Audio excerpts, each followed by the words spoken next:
record light. Hi boys and girls, it's me Butch. It's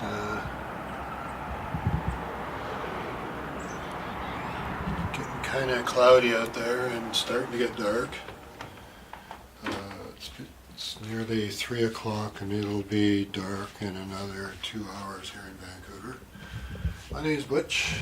For those of you that don't know me, I'm 73 years old, and in my old age I'm trying to be a painter. And this is my little studio apartment. And I hope I'm recording. I think I am. So I'm going to plunk you down over here and hopefully not go on too long like I usually do, like a dripping tap. And I'm going to talk about Abraham and the first temple. So Abraham is common to the Jewish religion, the Christian, and Islam. And he lived perhaps 4,000 years ago, but a long time ago. And he is identified in the Bible as being Hebrew. And in his travels, he is identified as believing in a one God idea. And at some point he visited the city of Salem, and the king of Salem would be the head person of the city. That's what kings were. Whoever was in charge of the city was the king. There were lots of kings in those days. Welcomed him and blessed him, and the Melchizedek, who was the high priest there, maybe it was the same guy, I can't remember, but the Melchizedek blessed him, and the Melchizedek preached the religion of one God. So Abraham in his travels, we know he traveled a lot because it says so in the Bible, and they lived in tents, that's why there's no cities to track down. And in the Bible we hear that at one point, because there wasn't any water around, and Ishmael kicked his heel in the sand and up sprang a spring, there's a mouthful, and so Ishmael apparently discovered Zamzam, which is the holy spring in Mecca. And so Abraham camped out there for some time. And how do we know that? Because, of course, like an idiot, I didn't, oops, wires falling to the left of me and right of me. Here, I'll find it in a sec, give me a moment, it's near the front. Here we are. In the Quran, this is the Quran. The Quran has the longest chapters at one end going to the shortest, so if you were reading in Arabic you'd start at the back with the shortest one and go to the longest one. In English, in the translation, we start with the longest one, the cow. So I'm going to read from the Quran. When his Lord put Abraham to the proof by enjoining on him certain commandments, and Abraham fulfilled them, he said, I have appointed you a leader of mankind. And what of my descendants? Asked Abraham. My covenant, said he, does not apply to the evildoers. We made the house a resort and a sanctuary for mankind, saying, make the place where Abraham stood a house of worship. We enjoined Abraham and Ishmael to cleanse our house for those who walk around it, who meditate in it, and who kneel and prostrate themselves. Lord, said Abraham, make this a secure land and bestow plenty upon its people, those of them that believe in God and the last day. As for those that do not, he answered, I shall let them live a while, and then shall drag them to the scourge of the fire, an evil fate. Abraham, this is the important part, 2:127. Abraham and Ishmael built the house and dedicated it, saying, accept this from us, Lord. You are the one that hears all and knows all. Lord, make us submissive to you. Make of our descendants a community that will submit to you. Teach us our rites of worship, and turn to us with mercy. You are the forgiving one, the merciful.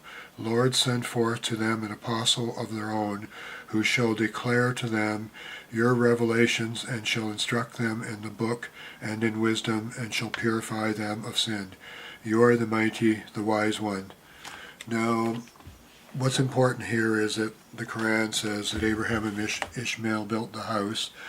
And what's important is the house is still there. It's called the Kaba, and that's where Muhammad grew up. his family were the caretakers, so they traditionally, his tribe, which must have been a very small one, were the caretakers of the Kaba. And at the time of Muhammad, various idols were kept there because as tribes wandered around, they didn't have to truck their idol around with them. They could just, when they came to the oasis Zamzam, which is the spring, they could worship their own idols peacefully with all the other idols at the Kaba. And the Kaba was rebuilt in the time of Muhammad, and it's recorded Muhammad settled an argument about who should carry the meteorite stone that's in one corner of the Kaba. We know it's got to be a meteorite. It's encased in silver. They had to take the Kaba apart. It was so old to rebuild it using the same stones, but it was just old. They had to rebuild it. So the various tribes argued over who should get to carry the sacred stone, and Muhammad solved the problem by saying they could all carry it by placing the stone onto a blanket, and then they could all carry the stone at once. So the Kaba was happening around the time of Muhammad, and also were the Christians, and that's where the big crux is between Islam and Christianity. The Muslims think Jesus is like a heretic. You know, you can't have two gods. There's only one God, and Jesus can't be a god, and neither can he be worshipped as a god. That's just like heresy in Islam. So that's the big problem that I got to shut up soon. The camera might overheat on me, and I might run out of space on. It only records 2 gigabytes, and then it starts again. I don't want that to happen. So the big fight with Islam and Christianity is that, and the Jewish people have basically the same argument. If you're a Jew, you die, and that's that. The more modern Jews are kind of hopeful that maybe something will happen, please. But in Orthodox Jewishness, when you're dead, you're kaput. That was you. You had your chance. You blew it or not, whatever happened, that was your life. Hope you enjoyed it.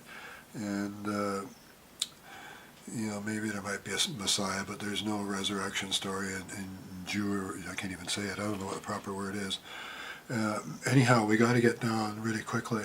So time travels on, and Moses escaped. He doesn't escape Egypt. There was calamities going on. There was famine going on, and Moses took his crew and said, "We're hiking out of here. We're out of here. Screw you, Egypt. We're gone." And he headed out. They lived in tents too. It was no big deal to them. They just lived off the land for 40 years apparently. And so eventually, the land they settled in, there was more climate change going on. It was being overrun by sea people escaping tidal waves, the Philistines, and they called up the militia, and eventually we get the kingdom of David, and then Solomon, and a temple gets built, the Temple of Solomon. And this is what's important, because like going on and on and on and on and on here, is that the Holy of Holies in the first temple, which is really the second temple, is a cube, and it's described in the Bible as 30 cubits by 30 cubits by 30 cubits, which is 50 feet by 50 feet by 50 feet.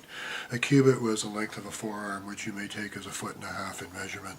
So the Holy of Holies in the first temple was 50 feet by 50 feet by 50 feet, and then it got whacked by the Persians, and then in the 7th century, as we went back to Jerusalem and started rebuilding it, and Alexander came along, and he really liked the Jews, and he wasn't going to deal with Jerusalem much, but he said he'd build him a city, and he had Alexandria built for the Jews because he thought they were so cool. Alexander had basically a rule when he was coming up to a city. He said, "Surrender, and you can keep doing what you're doing, except I'm the boss, pay your taxes, or we'll kill everybody." And word got around real quick, and they thought, that's not so bad.